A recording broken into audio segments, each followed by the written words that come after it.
हम ईमान वाले, अल्लाह ने हमें मुसलमान के घर में पैदा किया। सहाबा किराम रिदवानुल्लाह अलैहिम अजमईन की जिंदगी देखी, ईमान पाया रसूलुल्लाह के जरिए और ईमान पर साबित कदम कैसे रहे। इसीलिए तो हुजूर ने फरमाया था ना कि मेरे सहाबा की जिंदगी तुम्हारे लिए हिदायत का नूर है। आसमान के सितारे हैं, जिसकी भी राह इख्तियार करोगे हिदायत पा जाओगे। असहाबे रसूल सल्लल्लाहु अलैहि वसल्लम की जिंदगी का मुताला करें। हजरत अब्दुल्ला इब्ने हुज़ाफा रदी अल्लाह ताला नौजवान सहाबी हैं हुजूर अलैहिस्सलाम के। मुल्क शाम में जंग की गर्ज से आप तशरीफ ले गए। हजरत अबू उबैदा इब्ने जर्राह लश्कर इस्लाम के सिपह सालार थे। उससे पहले हजरत खालिद इब्ने वलीद थे, लेकिन कुछ मामलात की वजह से हजरत उमर ने उनको माजूल किया और हजरत अबू उबैदा इब्ने जर्राह को उनकी जगह पर लश्कर इस्लाम का सिपह सालार आजम बनाया। हजरत अबू उबैदा इब्ने जर्राह ने 80 मुजाहिदीन का एक लश्कर उनको दिया और देने के बाद एक किला को फतह करने के लिए उस तरफ भेज दिया। आप हैरान हो जाएंगे, तारीख दमिश्क और रूम पढ़ें। हजरत अब्दुल्ला इब्ने हुज़ाफा रदी अल्लाह ताला 80 मुजाहिदीन को लेकर एक किले को फतह करने गए। जानते अंदर कितना लश्कर था? 1500 का लश्कर था। ये कौन सा जज्बा था ये? उन्हें कह सकते थे ना हजरत अबू उबैदा से, यार आप क्या मौत के मुंह में डाल रहे हो? हम 80 हैं और वो 1500 हैं, पीस के रख देंगे। लेकिन कौन सी ताकत थी? ये फैजान नबूवत था, ये इश्क़ मुस्तफ़ा की ताकत थी। इसलिए कि वो जानते हमारे असलाफ 313 थे तो काफिरों से ना डरे। हम उसी रसूलुल्लाह की बारगाह के तरबियत याफ्ता नौजवान सहाबी हैं, बड़े जंगजू सहाबी। हजरत अब्दुल्ला इब्ने हुज़ाफा 80 मुजाहिदीन को लेकर किले की तरफ बढ़े। किले का मुहासरा किया, जंग शुरू हुई। पहले ही बता दिया उनकी तादाद ज्यादा थी, चारों तरफ से नरगे में ले लिया और सब के सब गिरफ्तार हो गए। 80 के 80 मुजाहिदीन को गिरफ्तार करके हिरक्ल के सामने पेश कर दिया। जो बादशाह रूम था उसके सामने पेश किया। हिरक्ल ने कहा कि मुझे तेरी जवानी पे तरस आता। हजरत अब्दुल्ला इब्ने हुज़ाफा से कहा कि मुझे तेरी जवानी पे तरस आता, कितना खूबसूरत जवान है, मेरा दिल नहीं करता कि तुझे मौत के घाट उतारूं। मैं तुझे कुछ चीजों की पेशकश करता हूं, तू उसे कबूल कर ले, मैं तेरी जान बख्श दूंगा। तेरी नहीं, तेरे साथियों की भी जान छोड़ दूंगा। कहा क्या है? उसने कहा कि तू इस्लाम छोड़ दे, ईसाई मजहब कबूल कर ले, तो मैं तुझे 2 बातों की सौगात दूंगा। इस्लाम छोड़, ईसाई मजहब कबूल कर, तो मैं तुझे 2 चीज अता करूंगा। कहा क्या? कहा पहली, अपनी एकलौती खूबसूरत बेटी का निकाह, उसकी शादी तेरे साथ कराऊंगा। कहा ठीक है। और दूसरी का आधे मुल्क की बादशाहत तुझे अता कर दूंगा। कितनी बड़ी ऑफर थी, समझ रहे हैं मेरी बात?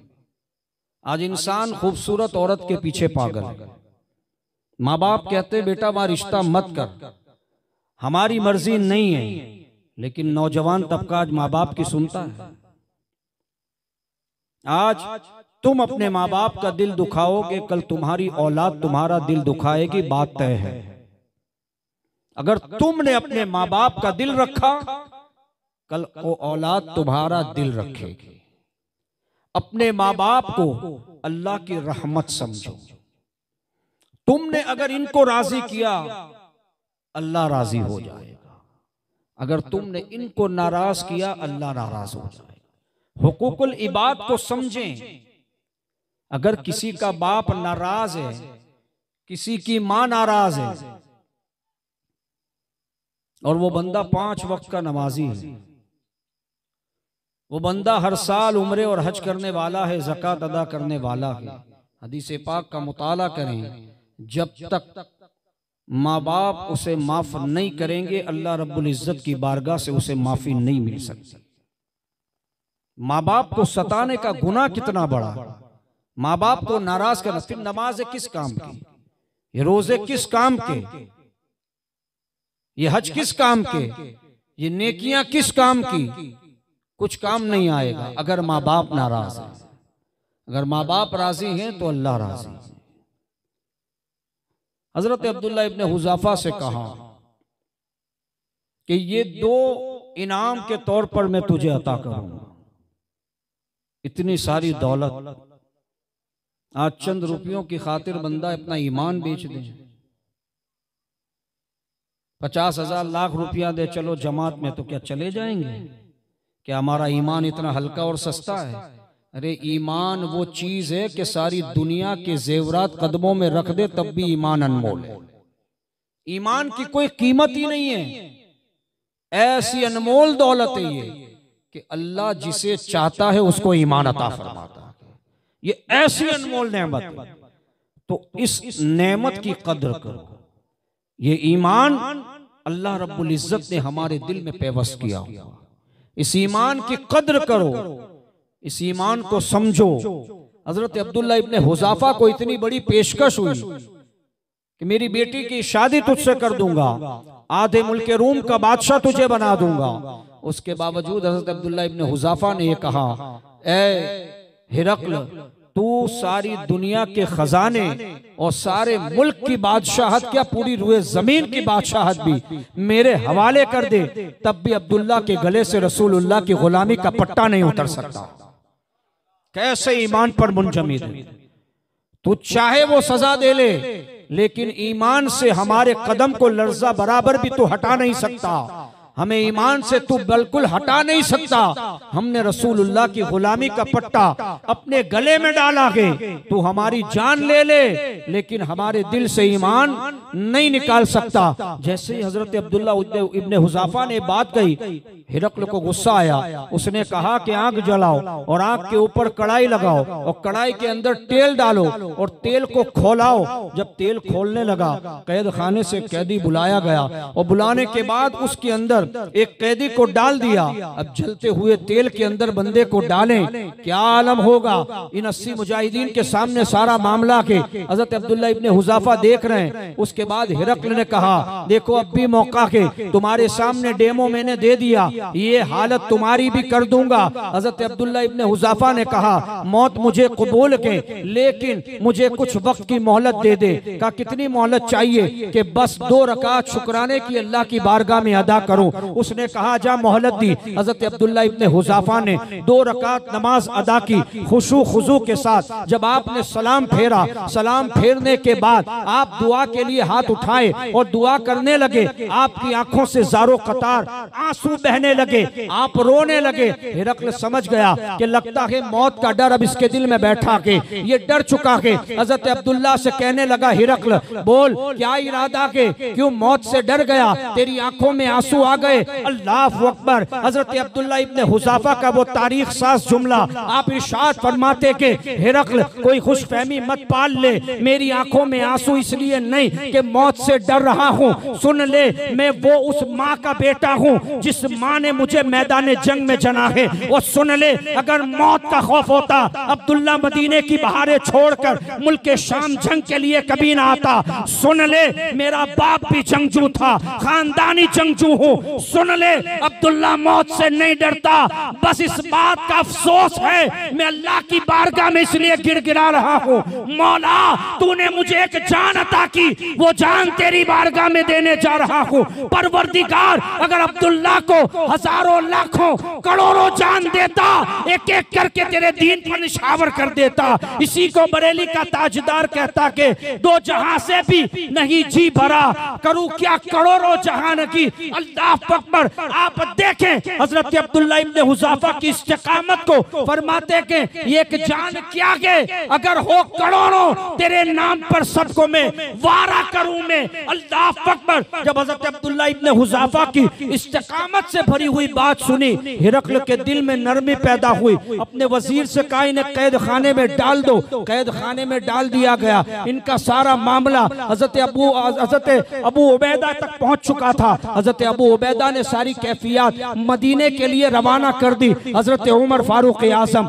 अल्लाहु अकबर, जिनके नाम से ऐवाने कुफ्र में ज़लज़ले आते थे, उमर इब्ने खत्ताब मस्जिद नबी में बैठे के मुल्क शाम से सफीर आता के आने के बाद सारी कैफियत बयान करता के ए उमर, ए अमीरुल मोमिनीन, मुसलमानों के 80 मुजाहिदीन को हिरक्ल के लश्कर ने गिरफ्तार कर लिया के और अभी भी उसकी कैद में के आप क्या हुक्मनामा इरशाद फरमाते के इसलिए कि ये किला उनका बहुत मजबूत किला था। हजरत उमर ने फरमाया था जब तक मैं हुक्म न दूं उस वक्त तक उस किले पर कोई हमला न करेगा, जब तक रसूलुल्लाह की बारगाह से इशारा नहीं मिलेगा मुल्क शाम के इस मजबूत किले पर कोई भी हमला नहीं करेगा। हजरत उमर ने देखा कि हिरक्ल के दरबार के अंदर हजरत अब्दुल्ला इब्ने हुज़ाफा के आपने कलम मंगाई और कापी मंगवाई और एक खत तरतीब दिया हिरक्ल के नाम पर और मजमून ये था मैं अमीरुल मोमिनीन खलीफतुल मुस्लिमीन बंदे आजिज उमर इब्ने खत्ताब हिरक्ल तुझे मुखातब करके कहता हूँ अब्दुल्ला इब्ने हुज़ाफा और उसके 80 साथियों को रिहा कर दे। अगर तूने रिहा नहीं किया तो ये तेरे लिए बेहतर नहीं होगा। उमर हुक्म देता है, आप लहजा तो देखें, हिरक्ल बादशाह उस वक्त की सुपर पावर ताकत किसरा जिसे कहा जाता था, उस वक्त का सुपर पावर आज का अमेरिका समझ लीजिए। उमर फारूक आजम ने कहा उमर तुझे हुक्म देता है मुजाहिदीन इस्लाम को छोड़ दे, अगर छोड़ दिया तेरे हक में बेहतर होगा, अगर ना छोड़ा उमर ऐसे जवां मर्दों की फौज लेकर खुद आएगा जिसको कोई भी व्यापार तिजारत जिक्र इलाही से रोक नहीं सकती, मुजाहिदे और रियाजत से रोक नहीं सकती, जिहाद फी सबीलिल्लाह से रोक नहीं सकती। अगर उमर आ गया तो सुन ले तेरे मुल्क के शाम कीट से ईंट बच जाएगी। ये खत जब हिरक्ल के हाथ में पहुंचा तारीख गवाह है हिरक्ल का हाथ कपकपाने लगा। उसने अपने वजीर को बुलाया और बुलाने के बाद कहा कि जिसका खत पढ़कर मेरे दिल में रोब आता है सोच अगर वो उमर सामने आ जाए हमारे लश्कर का हाल क्या होगा। अल्लाह अकबर। उसने कहा फौरन अब्दुल्ला इब्ने हुज़ाफा और उसके साथियों को रिहा करें। देखें आप कि आपकी इस्तिकामत की वजह से ईमान पर मुंजमिद रहने की वजह से अल्लाह ने आपकी जान भी बचाई, आपके ईमान को भी महफूज कर लिया। शर्त ये गए बंदा पक्का मोमिन तो बने। बंदा पक्का मोमिन बने कैसे? कैसे पक्का मोमिन बने? पक्का मोमिन वो होता है जो नमाज का आदी होता है। बंदा नेकी के रास्ते पर चले, हुजूर की मोहब्बत को अपने सीने में बसाए, हर हाल ये सोचे कि मैं जो काम कर रहा हूं क्या हुजूर अलैहिस्सलातु वस्सलाम को पसंद है या नहीं। इंसान अपने आशिक को जो चीज पसंद होती ना वो करता है, वो काम नहीं करता जिसको अपने महबूब को पसंद ना हो। अगर कोई किसी की बीवी से मोहब्बत करता है तो वो वही काम करेगा जो उसकी बीवी को पसंद है, खिलाफ तवक्को वो काम नहीं करेगा, इसलिए कि वो नाराज होंगे। अगर माँ है बाप है कोई उससे मोहब्बत करता है तो वो ये सोचता है माँ बाप से मोहब्बत इस तौर पर करें कि कोई काम उनके हुक्म के खिलाफ ना हो, उनके हुक्म के खिलाफ कोई काम ना हो जाए कि माँ बाप नाराज हो जाए। तो हमें कलमा देने वाली जात कौन? हमें खैरुल उम्मत बनाने वाली जात कौन है? रसूलुल्लाह सल्लल्लाहु अलैहि वसल्लम की जात है। कितना बड़ा करम अल्लाह का है, मुसलमान बनाया और अपने हबीब के उम्मती में बनाया। कितना बड़ा करम। खैरुल उम्म के लक़ब से अल्लाह ने हमें मुलक़्क़ब किया कि जितनी भी उम्मतें जाहिर हुई उन तमाम उम्मतों में अगर सबसे अच्छी उम्मत कोई है मेरे महबूब की उम्मत है। कमाल हमारा है, हमारा नहीं है, कमाल रसूलुल्लाह का है। हुजूर अल्लाह के महबूब हैं तो हुजूर की जितनी भी चीजें सब अल्लाह की महबूब है। तो जब हम हुजूर अलैहिस्सलातु वस्सलाम के उम्मती, हमें तो ये चाहिए ना कि हर काम में हुजूर की इक्तदा करें, हुजूर की सुन्नतों पर अमल करें। ईमान ऐसा मजबूत हो जाए कि बंदा तकलीफें बर्दाश्त कर ले लेकिन ईमान का दामन अपने हाथ से जाने ना दे। ईमान बहुत बड़ी चीज है, बगैर ईमान के कोई भी नेकी अल्लाह की बारगाह में नहीं पहुंचती, कोई भी अमल ही कबूल नहीं होगा।